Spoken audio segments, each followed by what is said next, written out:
Sinetron Ikatan Cinta yang dibintangi oleh Arya Saloka dan Amanda Manopo memang sukses menyedot perhatian publik. Penonton dari berbagai kalangan tak ingin ketinggalan untuk terus mengikuti setiap episodenya. Demam Ikatan Cinta nyatanya juga dirasakan oleh Adelia Pasa. Istri Pasa Ungu begitu girang saat berkesempatan bertemu dengan Amanda Manopo. Hal itu diketahui dari unggahan Instagram @adeliapasya yang dibagikan pada Minggu tanggal 18 April tahun 2021. Meski wajah keduanya tertutupi masker, tapi kecantikan Adelia dan Manda tetap terpancar.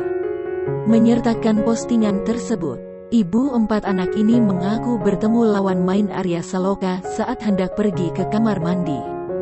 Tak ingin menyia-nyiakan kesempatan, Adelia langsung meminta foto dengan Amanda.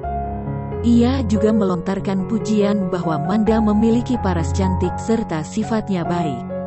Kemudian, Adelia berharap dirinya bisa ketularan main sinetron.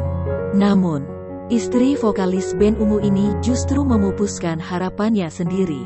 Ia mengaku sulit menghafalkan naskah untuk syuting.